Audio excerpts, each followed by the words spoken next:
Welcome to Ping 24 Updates, where you get the most important news and stories from around the world every day. Subscribe my channel and click the bell icon to stay informed. Manila, Philippines. A city that pulses with life, where the air is thick with humidity and possibility, and the streets are alive with the sound of engines, laughter, and music.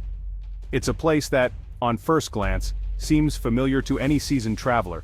Yet, beneath the surface, it holds surprises that can upend everything you think you know. A Westerner, smug in his traveler's shoes, lands in the archipelago and discovers his map of Asia is all wrong. The comfort of guidebooks and travel blogs evaporates as soon as he steps into the humid Manila night, greeted by a chaos that feels both exhilarating and intimidating. The so-called expert, seasoned by Bangkok's neon and Bali's rice paddies, is suddenly a novice again. All the confidence built from years of wandering dissolves, replaced by a sense of vulnerability and awe. The familiar rhythms of travel, knowing what to expect, how to act, no longer apply. He thought he knew the soul of Asia. He was wrong.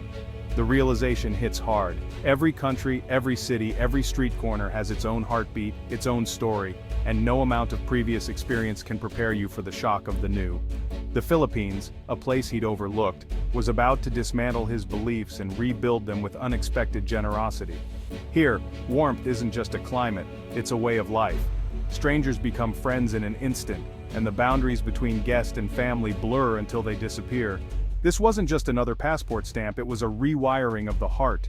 Each encounter, each shared meal, each burst of laughter with locals became a lesson in humility and connection, a reminder that travel is about more than ticking off destinations. It all started with a simple, misguided assumption. I thought I could fit Asia into neat boxes, that I could understand it by comparing one place to another. But the Philippines refused to be categorized, and in that refusal, it taught me more than any guidebook ever could. I'd paid my dues, learned the phrases, eaten the food, and built a comfortable routine. I thought I was prepared, that I could blend in, but the reality was far more complex and beautiful than I'd imagined. Asia, I believed, was a place of subtle gestures and polite distance, a continent I'd figured out. I expected reserved smiles, quiet respect, and a certain formality. But here in the Philippines, the rules were different. But the world humbles you when you least expect it. Just when you think you've mastered the art of travel, a sudden downpour or a spontaneous invitation reminds you that you're still a student, always learning. My arrival in the Philippines was that moment, a full-body tackle, not a gentle nudge. The city's energy swept me up, leaving me breathless and wide-eyed, forced to let go of control and simply experience. The neat categories I'd relied on dissolved into a vibrant, chaotic, and overwhelmingly human mess.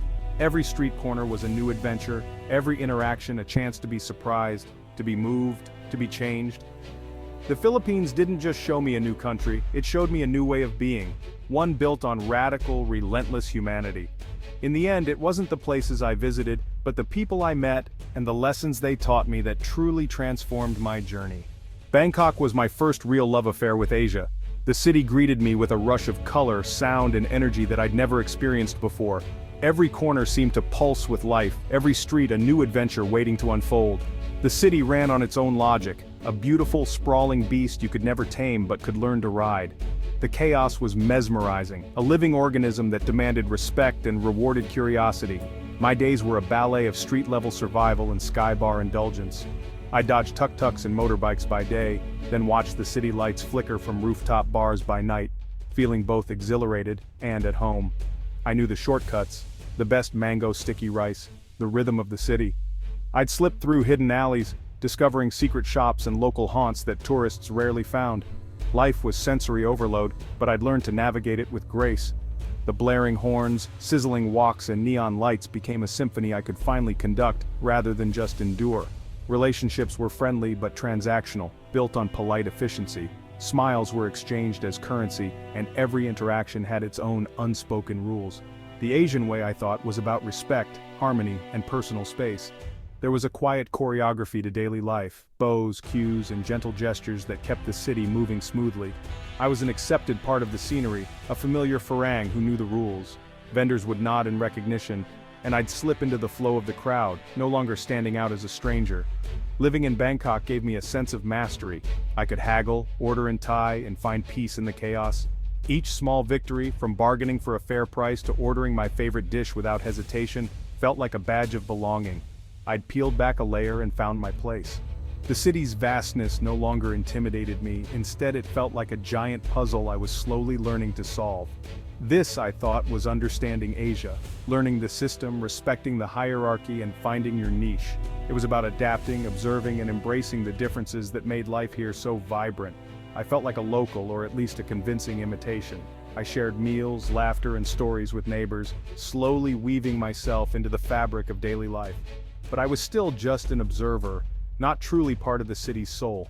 No matter how much I blended in, a part of me remained on the outside, watching the symphony play on, always yearning to understand just a little bit more.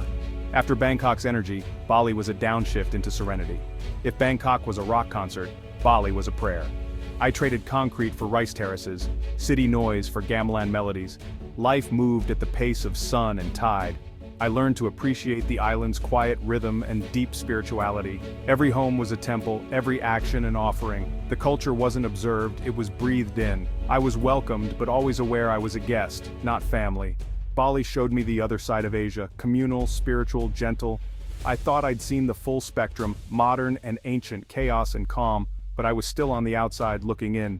With Bangkok and Bali under my belt, I'd built a neat narrative. I was no longer a tourist, I was a resident, an expatriate, a self-proclaimed expert. I lectured friends on cuisine, philosophy, and etiquette. I saw Asia as beautiful, traditional, but emotionally reserved. This expertise made me comfortable and blind. I saw patterns that confirmed my biases. Gracious on the surface, private at the core. My confidence was high. I navigated visa runs, bargained, and found authentic food. My expat friends and I believed we were integrated, almost locals. This delusion shielded me from the truth. There was more to learn. So I booked a flight to the Philippines, expecting more of the same. I packed my bags with confidence, ready to fit another country into my framework. I was about to be humbled all over again. Touching down in Manila was a system shock. The moment the plane's wheels hit the tarmac, I felt a jolt of anticipation and uncertainty. The airport was a living organism, noisy, crowded, and pulsing with life. Every sense was immediately on high alert, absorbing the unfamiliar rhythm of this new city. The air buzzed with raw, unfiltered human energy. Families laughing, crying, shouting greetings.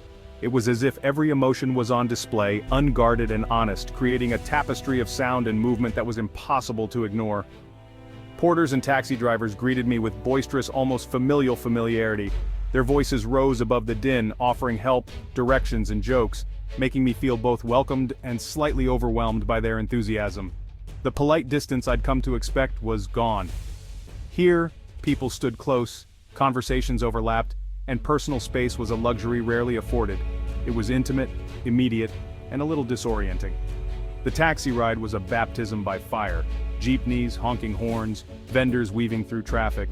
The streets were a living, breathing puzzle, with every vehicle and pedestrian playing their part in the city's daily dance. It was chaos, but with a flavor of connection, not just gridlock. Strangers chatted through open windows, laughter spilled out onto the street, and even the traffic jams felt like communal events rather than mere inconvenience. People made eye contact, smiled, waved, immediate, personal, intense. There was a sense that everyone was part of the same unfolding story, and I was being invited in. My first meal was adobo at a roadside carinderia. The aroma of vinegar and soy sauce mingled with the humid air, promising comfort and adventure in every bite. The woman behind the counter pulled up a stool and asked about my story. Her curiosity was genuine, her smile infectious, and suddenly I felt less like a foreigner and more like a guest. Within minutes, strangers joined in, offering tips and invitations. They shared their favorite places, their own stories, and even their food, eager to make me feel at home. I was no longer just an observer, I was a participant. The boundaries between traveler and local blurred as laughter and stories flowed freely. Manila dismantled my framework for understanding Asia. The city was a paradox, modern yet traditional, chaotic yet deeply connected, challenging every assumption I'd brought with me. The emotional reserve I'd expected was absent, replaced by open, expressive warmth. People wore their hearts on their sleeves, and every interaction felt sincere and meaningful. The line between stranger and friend was almost non-existent. In Manila, hospitality wasn't just a custom, it was a way of life, and I was swept up in its embrace. I felt more seen in 12 hours than in years elsewhere. Manila didn't just welcome me, it pulled me in, reshaping my sense of belonging and connection in ways I never expected. The shock of Manila gave way to deeper understanding as I traveled the islands. The warmth I encountered was the national currency. In Batangas, my motorcycle broke down. A family helped, fed me, and refused payment. In the Cordillera, lost on a hike, elderly women walked with me until I was safe. In Cebu, a student named Bay guided me through a chaotic market, turning stress into connection. Even during a typhoon in Samar, a family shared their food and comforted me like a son. Everywhere, kindness was instinctive, not calculated. People treated me as a guest, not an inconvenience. Generosity was a reflex, not a performance. I witnessed a republic built not on laws but on shared humanity. The spirit of giving was everywhere, even in hardship. The Philippines' greatest resource wasn't its beaches or mountains, it was its people. I was learning what true community meant.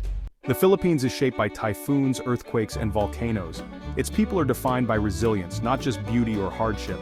In Palawan, fishermen rebuilt after storms with humor and acceptance. In Davao, life adapted to the shadow of Mount Apo. Children played on cracked courts, unafraid. Strength here was quiet, stubborn, and joyful. In the Cordillera, I shared meals with families who balanced ancient tradition and modern pressures. Their connection to the land was spiritual and absolute.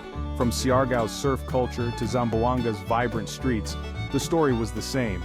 Adversity met with humor and hope. People celebrated small victories, harvests, sunny days, karaoke with friends.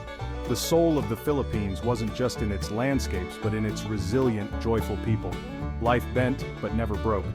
I saw a culture that thrived, not just survived.